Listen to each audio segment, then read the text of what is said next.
Pemirsa, berita Banjarmasin kembali hadir menjumpai Anda bersama saya Zaldi Ariandi.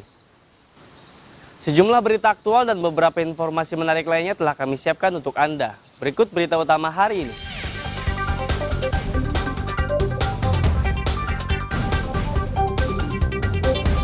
PPKM level 4 di Kota Banjarmasin gagal turun ke level 3.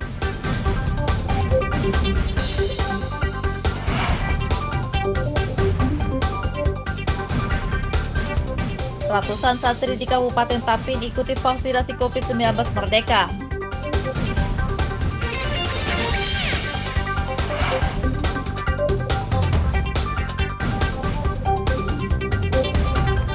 Warga Desa Anjir Muara Lama, Kabupaten Batola, mengeluhkan jembatan tua yang sudah tidak layak digunakan.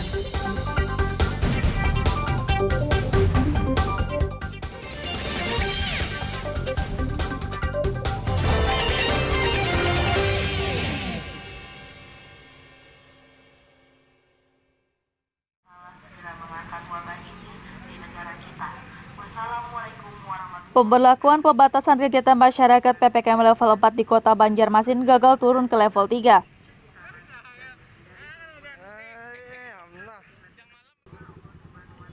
Komite Penanganan COVID-19 dan Pemulihan Ekonomi Nasional Senin malam mengumumkan perpanjangan PPKM level 3 dan 4 hingga 20 September mendatang untuk kabupaten kota di luar Pulau Jawa dan Bali.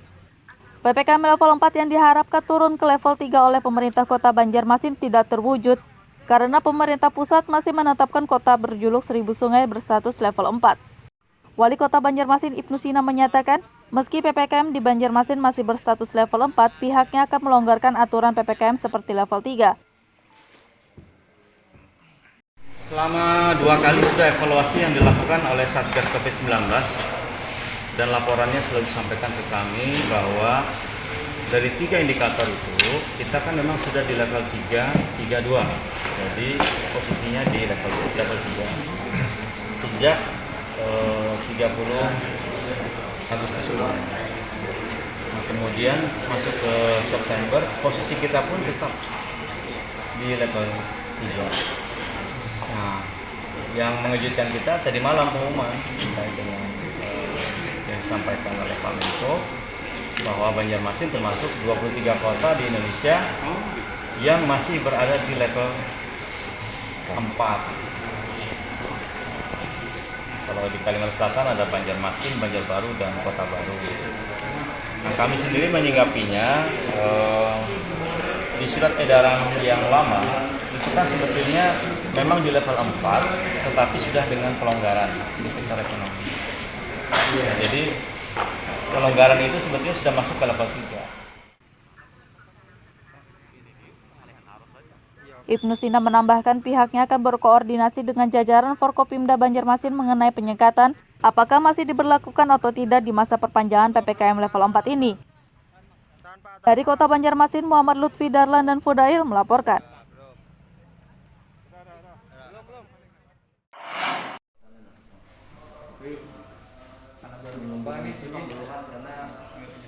Tempat isolasi terpusat yang disediakan pemerintah Kota Banjarmasin di Gedung Balai Besar Pelatihan dan Pendidikan Kesejahteraan Sosial Minim Pasien COVID-19.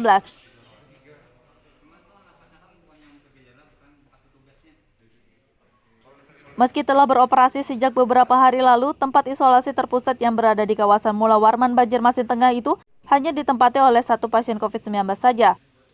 Pelaksana tugas PLT Kepala BPBD Kota Banjarmasin Edi Wibowo mengatakan, pihaknya akan mengimbau warga isoman atau yang menjalani isolasi mandiri di rumah untuk dirawat di tempat isolasi terpusat. Informasi yang kita dapatkan yang isolasi mandiri kan ada sekitar 200-an informasinya kan.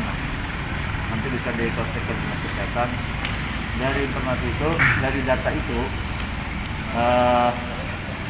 ada yang masyarakat yang memang kondisi lingkungannya memang tidak layak untuk diisolasi mandiri.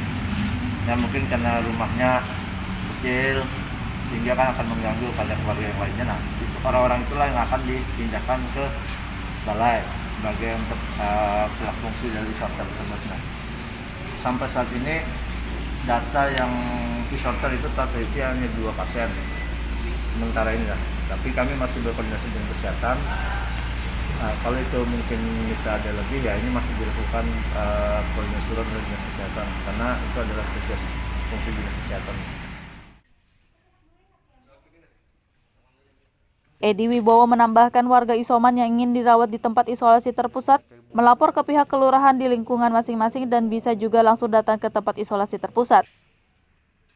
Dari Kota Banjarmasin, Muhammad Lutfi Darlan dan Fudail melaporkan.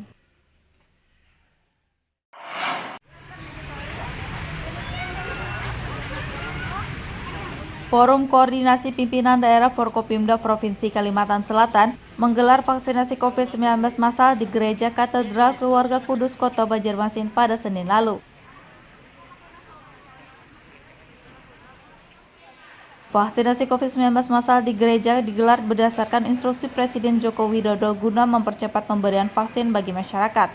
Selain itu, vaksinasi dosis pertama yang digelar di tempat ibadah umat Kristiani ini juga sebagai toleransi keberagamaan masyarakat. Diaplikasikan oleh kita di setiap provinsi dan hari ini di Kalimantan Selatan tentunya, khususnya ada anak muda yang juga sudah menggelorakan di wilayah kita, dibantu kita yang maka kita mau sukses, anak muda menghargai kita yang itu. Akan sukses semua. Ya. Terima kasih. Oh, terkait kesadarannya sudah Paman untuk masyarakat Kalsel ini? Alhamdulillah, ini lagi berbondong-bondong mau divaksin. Karena sesuai sejak awal pandemi ini masuk, kita dulu ribut nyari vaksin, kan? Tapi belum apa-apa lagi nggak ada. Nah sekarang vaksinnya sudah ada. Nah tinggal kita melaksanakan. Dan terima kasih kepada seluruh rakyat Kalimantan Selatan, semua kita, dan hari ini kerukunan umat beragama ini kita sudah menjadi pelopor. Mudah-mudahan vaksinasi ini segera bisa selesai. Kegiatan vaksinasi COVID-19 massal ini diikuti ratusan warga dari berbagai kalangan dan pelajar usia 12 tahun ke atas. Dari Kota Banjarmasin, Muhammad Lutfi Darlan dan Fudail melaporkan.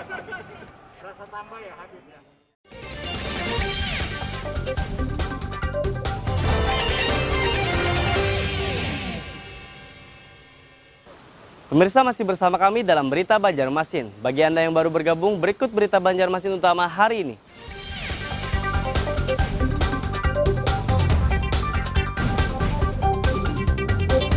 PPKM level 4 di Kota Banjarmasin gagal turun ke level 3.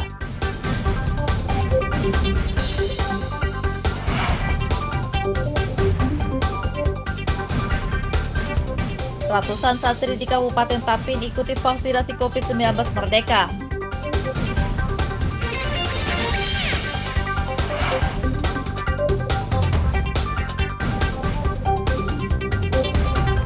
Warga Desa Anjir Muara Lama, Kabupaten Batola, mengeluhkan jembatan tua yang sudah tidak layak digunakan.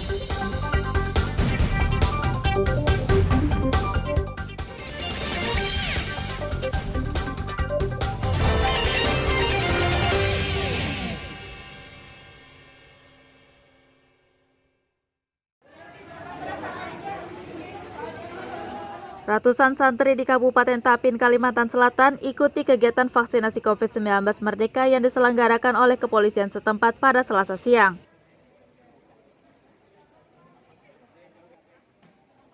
Vaksinasi COVID-19 untuk para santri digelar di Pondok Pesantren Asunia Tambarangan, Kecamatan Tapin Selatan, Kabupaten Tapin. Vaksinasi COVID-19 Merdeka yang digelar oleh Polres Tapin ini berlangsung selama 2 hari, yakni sejak Selasa kemarin hingga Rabu hari ini.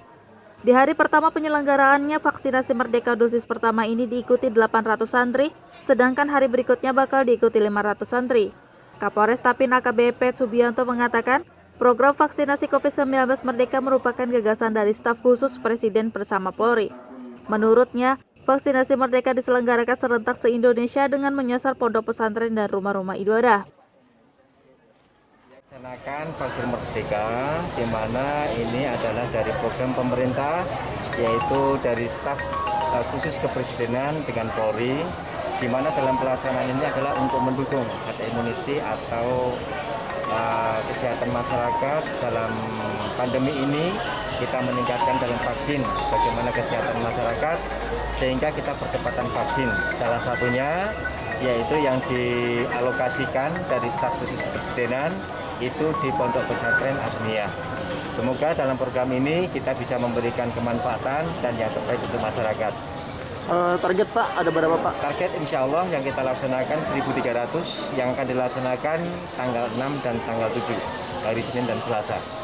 Ini bersama dengan dari Dinas Kesehatan Kabupaten Tapin, bersama Polri, dan dari Pondok Pesantren, insya Allah kita sudah siap semua. Sasaran Pak yang divaksinasi hari ini, sasarannya siapa saja Pak? Sasaran yaitu terutama dari Pondok Pesantren, yaitu dari santri maupun dari keluarga besar santri dan lingkungan. AKBP Pipit Subianto menambahkan tujuan dari program vaksinasi Merdeka untuk mempercepat pemberian vaksin COVID-19 kepada masyarakat. Dari Kabupaten Tapin, Muhammad Lutfi Darlan dan Abdillah melaporkan.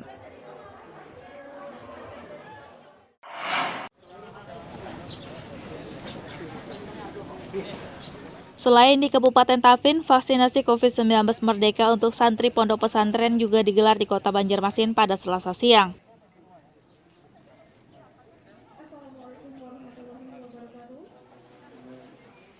Vaksinasi COVID-19 Merdeka yang telah berlangsung sejak hari Senin lalu tersebut digelar oleh Polresta Banjarmasin di Pondok Pesantren Al-Istiqomah kawasan Banjarmasin Selatan. Kegiatan vaksinasi dosis pertama ini diikuti 917 orang, terdiri dari santri, warga, mahasiswa, dan pelajar yang berusia di atas 12 tahun. Salah satu mahasiswa Dewi mengaku antusias mengikuti vaksinasi COVID-19 untuk membentuk antibodi guna melawan virus corona. Kan vaksinasi nanti penting tuh buat masyarakat, jadi makanya dia ikut vaksinasi. Ini vaksinasi keberapa Mbak? Vaksinasi yang pertama. Yang pertama ya. Kalau mau keluar kota kan harus vaksin. Kamu tanggapannya terkait kegiatan hari ini? Ya, belum mengikuti protokol kesehatan sih, masih ada yang belum.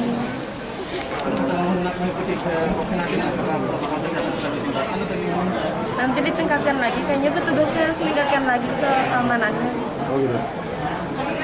Salah satunya apa Mbak Dewi yang menurut Mbak kurang protokol kesehatannya? Yang menunggu vaksinnya itu kurang, apa sih? Kayak warganya kurang mengikuti protokol kesehatan itu aja. Dalam menjaga jarak. Yang mengikuti vaksinnya. Tapi petugas sudah menghimbau. Petugas sudah berusaha menghimbau, tapi masyarakatnya masih belum.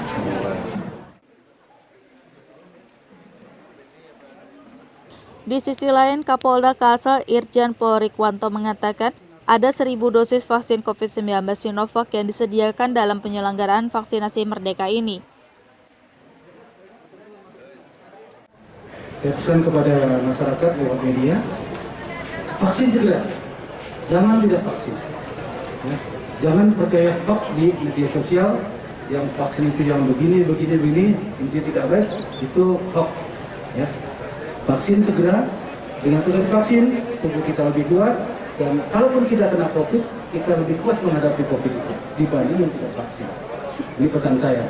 Ya. Kebetulan hari ini dan beberapa hari ke depan, Polri jadi leading sektor untuk vaksinasi ini, dipimpin oleh Bapak Presiden langsung, di backup betul oleh Bapak Gubernur, Pak Danrem, Forkopimda lainnya, dan di sini ada staf Presiden khusus ini hadir sini juga, ya, untuk mengikuti pelaksanaan vaksinasi. Mudah-mudahan warga Banua, Kalimantan statusnya sadar untuk segera datang ke Biar, ke gerai vaksin-vaksin yang ada. Ya. Insya Allah kita segera bebas dari COVID-19. Amin. Irjen Pol Rikwanto mengimbau kepada masyarakat yang belum disuntik vaksin agar segera mengikuti vaksinasi COVID-19.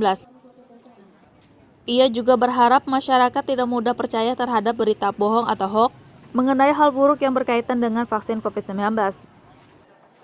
Dari Kota Banjarmasin, Muhammad Lutfi Darlan dan Hafiz Ar-Rahman melaporkan.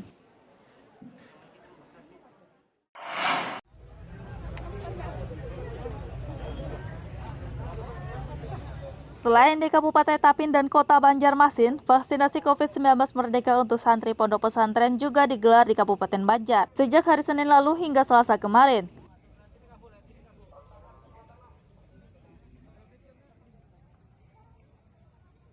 Vaksinasi COVID-19 Merdeka di Kabupaten Banjar digelar di halaman Masjid Agung Al-Karomah Martapura. Terpantau pada Selasa siang, kegiatan vaksinasi dosis pertama ini tak hanya diikuti oleh santri saja, tapi juga warga umum. Kepala Dinas Kesehatan Kabupaten Banjar Diaudin mengatakan, vaksinasi Merdeka yang digelar di hari kedua diikuti sekitar 1.000 orang, sedangkan hari pertama sekitar 1.600 orang. Menurutnya, dalam penyelenggaraan vaksinasi ini hanya tersedia 2.000 dosis vaksin Moderna dan Sinovac. Namun karena jumlah orang yang hadir melebihi dari jumlah vaksin yang disiapkan, maka pihaknya akan menambah lagi vaksin dari Dinas Kesehatan agar semua orang yang hadir bisa disuntik vaksin. Kalau dari Dewan Masjid Indonesia Pusat itu menentukan ada 2.000 dosis yang ditetapkan di tempat kita ini, Masjid Agung Al-Karomah, tapi pada kenyataan di lapangan kita sudah lebih dari 2.000. Kemarin aja sudah 1.630-an. Hari ini ditargetkan 1.000 lagi. Jadi 600-annya itu nanti di Dinas Kesehatan yang menutupi jumlah vaksinnya. Pak, dari nakes sendiri ini siapa aja Pak yang dilibatkan Pak untuk vaksinasi hari ini Pak? Untuk vaksinasi hari ini kita buka 5 titik, satu titik dari Polres, 4 titiknya kita ada dari Puskesmas, ada dari Dinas Kesehatan, ada dari rumah sakit. Jenis vaksin yang diperuntukkan untuk hari ini Pak? Vaksin yang dipakai, hari pertama kita full pakai Moderna, saat ini Sinovac. Bupati Banjar Saide Mansur berharap vaksinasi COVID-19 Merdeka bisa menekan kasus penyebaran COVID-19 di Kabupaten Banjar. Virtual dengan Bapak Presiden, beliau memastikan vaksinasi bisa berjalan dengan baik dan beliau sampaikan apabila vaksinasi sudah habis bisa disampaikan lagi dengan melalui Kementerian Kesehatan. Alhamdulillah, mudah-mudahan ini adalah salah satu program pemerintah yaitu percepatan vaksinasi yang mana juga kami dari pemerintah daerah masih melaksanakan vaksinasi melalui puskesmas. Vaksinasi serentak yang dilaksanakan di Masjid Al-Karomah ini berlangsung 2 hari. Kemarin sudah 1.000 habis vaksinnya ya Pak Kapolres, sekarang 1.000 mudah-mudahan bisa berjalan dengan lancar. Ini adalah upaya kita untuk memutus mata COVID-19 yang ada di Kabupaten Banjar. Mohon doa, mudah-mudahan kegiatan ini berjalan dengan lancar. Vaksinasi COVID-19 Merdeka yang digelar di Kabupaten Banjar merupakan program gagasan dari staf khusus Presiden bersama Polri dan Dewan Masjid Pusat. Dari Kabupaten Banjar, Muhammad Lutfi Darlan dan Fahmi melaporkan.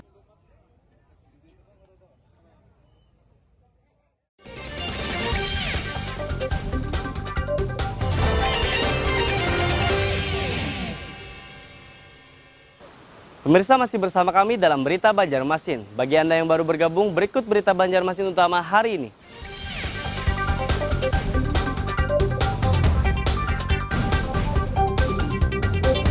PPKM level 4 di Kota Banjarmasin gagal turun ke level 3.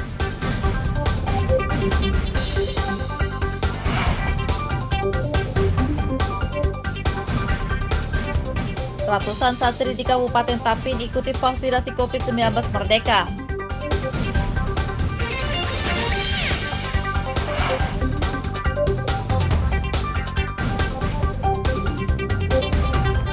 Warga Desa Anjir Muara Lama, Kabupaten Batola, mengeluhkan jembatan tua yang sudah tidak layak digunakan.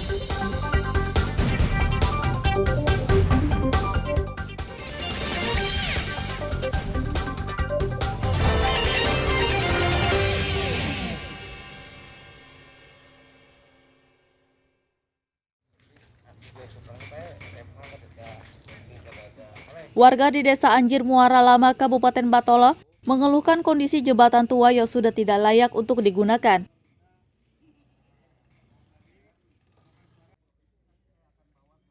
Akses penghubung berkonstruksi kayu yang sudah berusia puluhan tahun tersebut juga dinilai sangat sempit, sehingga hanya bisa dilintasi motor saja.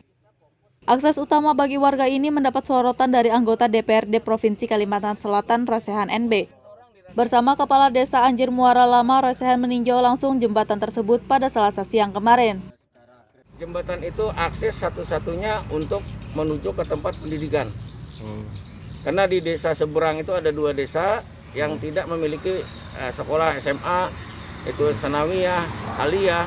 kemudian SMP-nya tidak ada. Nah, masjid juga, pasar juga. Nah, makanya jembatan itu satu-satunya akses untuk menuju ke sekolah, menuju ke pasar, menuju ke masjid. Jujur karena masjid itu yang punya kami, satu masjid itu punya 4 desa. Nah, gitu akses. Kemudian orang-orang yang sakit tidak bisa ambulan nyebrang. Nah, itu mudah-mudahan jadi dari pihak DPRD pusat provinsi tadi setelah melihat itu keadaannya bisa membantu kami untuk memperlancar keadaan yang demikian. Rosehan menyatakan ia akan melaporkan kondisi jembatan tua ini kepada anggota Dapil agar segera direnovasi. Saya ikut meninjau lokasi apa yang bisa kita bantu bersama-sama, tetapi semuanya tetap saya laporkan ke anggota Dapil. Kalau di sini kan Batola ada Pak Sudin Murad, Pak Rin, Pak Karyanapi, sama Pak Ibu Tatum. Ayo kita korek sama-sama karena kondisi areal ini sangat tidak layak dengan jembatan seperti ini karena sudah kemajuan zaman, terus mobilitas yang tinggi, terus manfaatnya juga tidak hanya perdagangan, ekonomi, tapi juga anak sekolah. Warga Desa Anjir Muara Lama berharap jembatan tua ini segera direnovasi agar bisa dilintasi mobil sehingga dapat memudahkan aktivitas mereka. Dari Kabupaten Batola, Muhammad Lutfi Darlan dan Ibrahim melaporkan.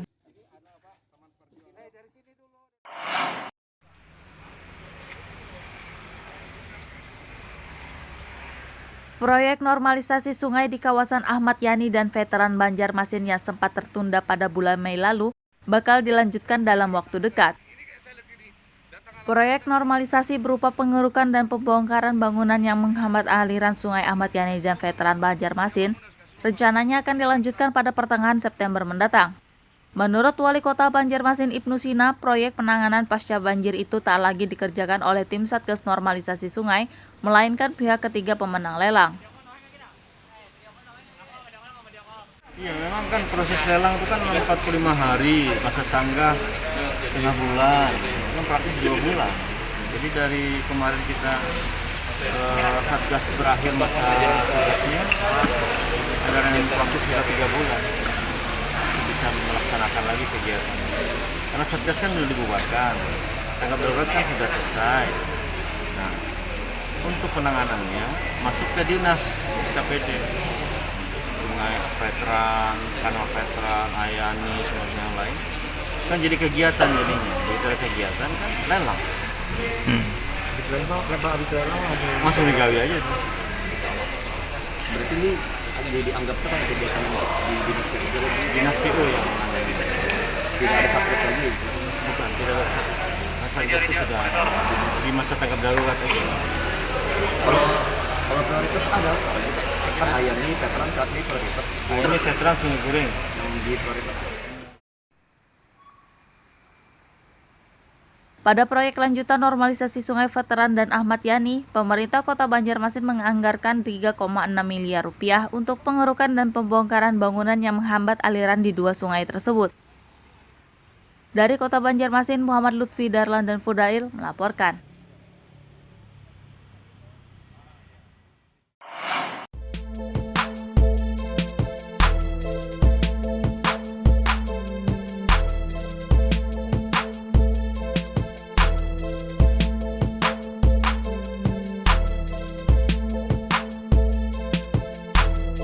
Di Desa Sidomulyo, Kecamatan Kelumpang Hulu, Kabupaten Kota Baru, ada tempat usaha pembuatan kerajinan limbah kayu ulin yang begitu kreatif.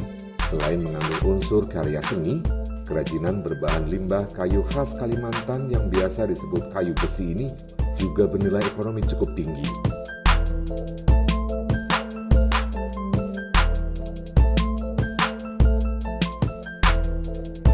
Usaha kerajinan limbah kayu ulin ini dimiliki oleh Muhammad Zulfikri. Untuk membuat kerajinan, ia dibantu oleh 3 orang pekerjanya. Di tempat inilah para pekerjanya mengolah limbah kayu ulin menjadi sebuah karya seni berupa meja, bangku, hiasan dinding, dan perabotan rumah lainnya.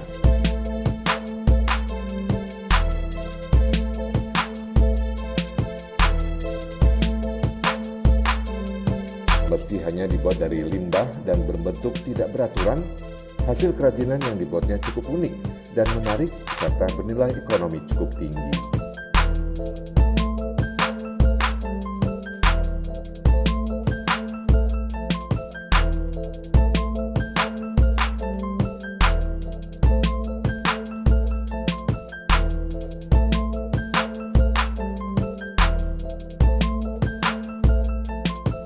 Limbah-limbah kayu ulin yang merupakan bahan utama kerajinan ini didapat Zulfikli dari dalam tanah di sekitar area perkebunan kelapa sawit. Dulunya, lokasi tersebut merupakan bekas perkebunan pohon kayu ulin. Zulfikli mengatakan pembuatan kerajinan berbahan limbah ulin ini baru 1 tahun ditekuninya. Sementara untuk membuat kerajinan, para pekerjanya memerlukan waktu selama 1 hingga 2 pekan, tergantung tingkat kerumitan kerajinan yang dibuat. Kerajinan ulin ini kami mulai sejak setahun yang lewat. Ya, sekitar setahun yang lewat. Karena ada beberapa orang yang bisa kami rekrut untuk membuat meja dari kayu ulin, limbah, karena potensi yang ada di kebun-kebun kelapa sawit. Jadi itu kami manfaatkan untuk dibuat meja sebagai kerajinan untuk diproduksi, jadi bahan yang bermanfaat dan mempunyai nilai yang tinggi. Jadi beberapa orang ini ada tiga orang yang mengerjakan bermacam-macam bentuk sehingga bisa dijadikan nilai tambah bagi kehidupan mereka. Kalau yang agak besar dan seperti contoh yang itu mungkin agak susah, tapi kalau yang mungkin sekitar 2 hari bisa 2 hari sampai 3 hari selesai satu musik yang agak kecil aja.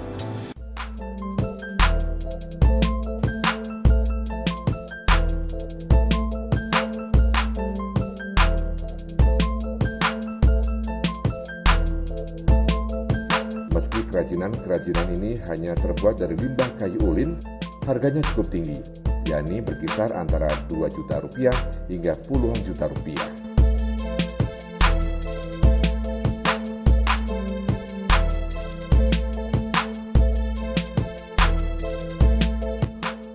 Muhammad Lufid Darlan melaporkan dari Kabupaten Kota Baru.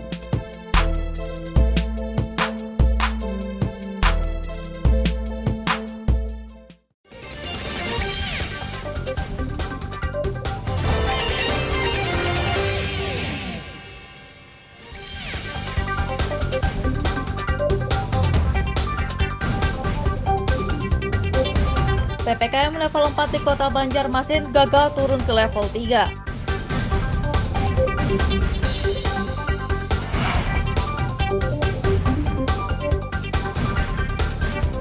Ratusan santri di Kabupaten Tapin ikuti vaksinasi COVID-19 Merdeka.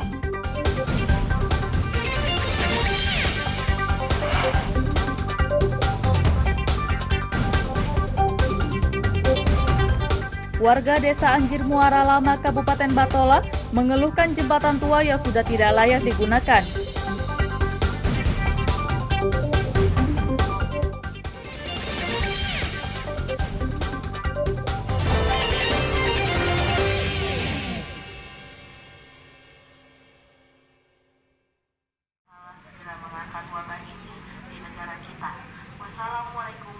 Pemberlakuan pembatasan kegiatan masyarakat PPKM level 4 di Kota Banjarmasin gagal turun ke level 3.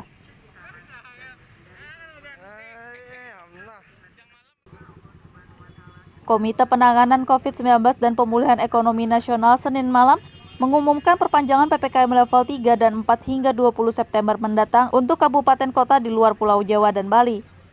PPKM level 4 yang diharapkan turun ke level 3 oleh pemerintah Kota Banjarmasin tidak terwujud karena pemerintah pusat masih menetapkan kota berjuluk 1000 sungai berstatus level 4. Wali Kota Banjarmasin Ibnu Sina menyatakan, meski PPKM di Banjarmasin masih berstatus level 4, pihaknya akan melonggarkan aturan PPKM seperti level 3. Selama 2 kali sudah evaluasi yang dilakukan oleh Satgas COVID-19 dan laporannya selalu disampaikan ke kami bahwa dari 3 indikator itu kita kan memang sudah di level 3, 32.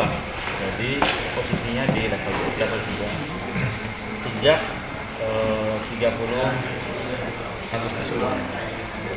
Nah, kemudian masuk ke September, posisi kita pun tetap di level 3.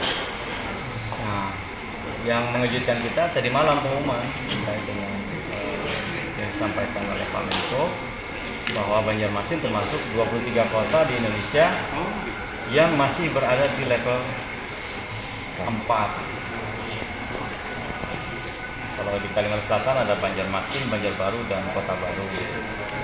Nah, kami sendiri menyinggapinya di surat edaran yang lama itu kan sebetulnya memang di level 4, tetapi sudah dengan pelonggaran di sektor ekonomi. Nah, jadi pelonggaran itu sebetulnya sudah masuk ke level 3.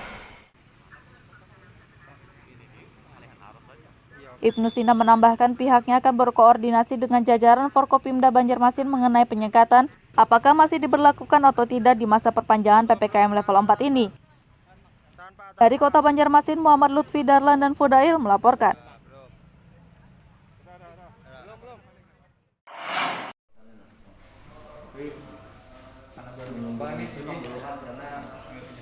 Tempat isolasi terpusat yang disediakan pemerintah Kota Banjarmasin di Gedung Balai Besar Pelatihan dan Pendidikan Kesejahteraan Sosial Minim Pasien COVID-19.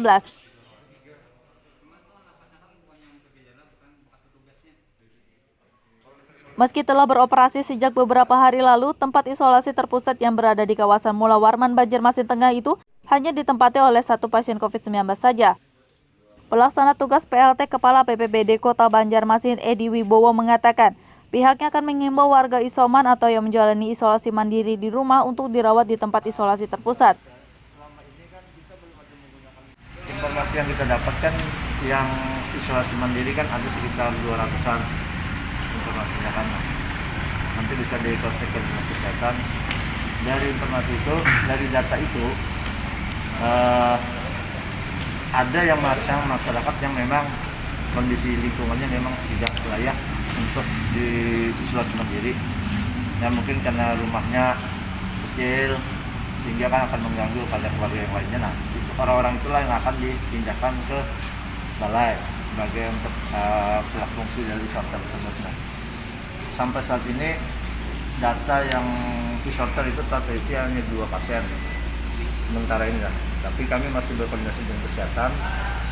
Nah, kalau itu mungkin bisa ada lebih, ya ini masih dilakukan koordinasi oleh Dinas Kesehatan karena itu adalah tugas fungsi Dinas Kesehatan. Edi Wibowo menambahkan warga isoman yang ingin dirawat di tempat isolasi terpusat melapor ke pihak kelurahan di lingkungan masing-masing dan bisa juga langsung datang ke tempat isolasi terpusat. Dari Kota Banjarmasin, Muhammad Lutfi Darlan dan Fudail melaporkan.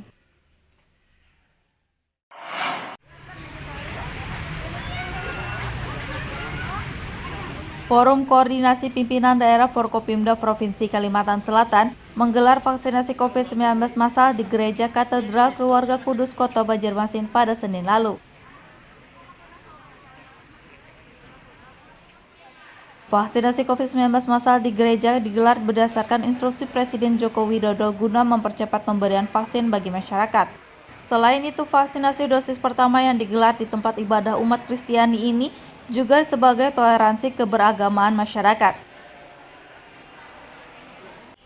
Diaplikasikan oleh kita di setiap provinsi dan hari ini di Kalimantan Selatan tentunya, khususnya ada anak muda yang juga sudah menggelorakan di wilayah kita, dibantu kita yang maka kita mau sukses, anak muda menghargai kita yang begitu. Akan sukses semua. Ya. Terima kasih. Terkait kesadarannya tidak Paman untuk masyarakat Kalsel ini? Alhamdulillah, ini lagi berbondong-bondong mau divaksin. Karena sesuai sejak awal pandemi ini masuk, kita dulu ribut nyari vaksin, kan? Tapi belum apa-apa lagi nggak ada. Nah sekarang vaksinnya sudah ada. Nah tinggal kita laksanakan. Dan terima kasih kepada seluruh rakyat Kalimantan Selatan, semua kita, dan hari ini kerukunan umat beragama ini kita sudah menjadi pelopor. Mudah-mudahan vaksinasi ini segera bisa selesai. Kegiatan vaksinasi COVID-19 massal ini diikuti ratusan warga dari berbagai kalangan dan pelajar usia 12 tahun ke atas. Dari Kota Banjarmasin, Muhammad Lutfi Darlan dan Fudail melaporkan. Pemirsa, informasi tadi sekaligus menutup perjumpaan kita kali ini. Saya Zaldi Aryandi beserta redaksi mengucapkan selamat beraktivitas, sampai jumpa.